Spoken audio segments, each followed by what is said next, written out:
Pemirsa, kita sudah menyambut atau kita sudah memasuki ya hari suci penuh kemenangan. Kami yakin pemirsa saat ini tengah berada di rumah masing-masing atau di kampung halaman masing-masing berkumpul bersama dengan keluarga dan juga anak-anak. Namun jangan lupa setelah Idul Fitri ini kita masih memiliki banyak sekali pekerjaan rumah yang harus kita selesaikan, khususnya terkait pendidikan kita nih. Untuk itu pemirsa, bersama-sama dengan saya saat ini kita sudah bergabung dengan Menteri Pendidikan Dasar dan Menengah atau Mendikdasmen, yaitu Bapak Abdul Muti. Assalamualaikum Bapak. Waalaikumsalam. Apa kabar nih Pak? Alhamdulillah sehat walafiat. Masih sehat ya Pak ya? Harus tetap sehat. Oke Pak, ini kan seperti ketahui adalah Idul Fitri atau bulan puasa perdana Bapak sebagai seorang menteri. Adakah kemudian hal-hal yang berubah nih Pak, khususnya dalam kegiatan Bapak? Bagaimana Bapak mengatur waktu bersama dengan keluarga dan juga tanggung jawab Pak sebagai seorang menteri Pak?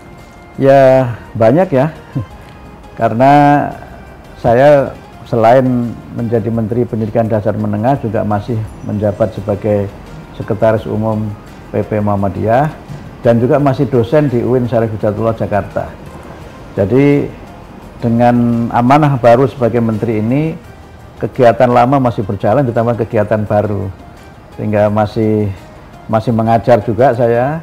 Kemudian di kementerian tentu tugas-tugas kementerian yang memang sangat padat, dan juga masih banyak mengisi kegiatan-kegiatan keagamaan. Jadi ceramah-ceramah agama itu masih banyak yang meminta saya untuk memberikan tausiah, walaupun sudah mulai banyak yang saya agak kurangi, terutama yang permintaan ceramah di siang hari. Biasanya kan kalau sebelum menjadi menteri ini sehari bisa ceramah 4 kali. Ceramah habis subuh, kemudian ceramah setelah zuhur, ceramah menjelang berbuka, kemudian ceramah menjelang tarawih. Nah, kalau sekarang saya kurangi hanya kalau malam saja, dan itu pun juga saya batasi hanya untuk yang di Jakarta atau di tempat-tempat tertentu yang mudah dijangkau. Kalau sebelumnya sampai ke pelosok-pelosok desa begitu. Oke, nah tahun ini kalau boleh tahu nih Bapak mudikers kah atau stayers nih kira-kira? Saya ini mudikers militan. Apa tuh artinya Pak? Saya setiap tahun mudiknya. Saya kan pertama kali hijrah ke Jakarta itu tahun 2002.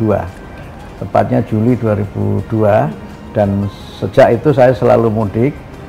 Hanya satu kali saya itu pulang setelah sholat Idul Fitri, dan kemudian yang berikutnya tidak pulang waktu Covid.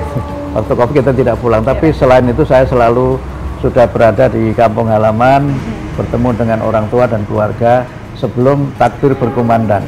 Jadi saya punya banyak sekali cerita tentang mudik yang berbagai macam, mulai dari mudik yang lancar, nggak ada macet sama sekali, sampai mudik yang berhari-hari karena ada stuck. Dulu pernah ada istilah Brexit, ketika di Inggris lagi rame-rame isu Brexit, kita para pemudik ini terjebak di Brebes exit.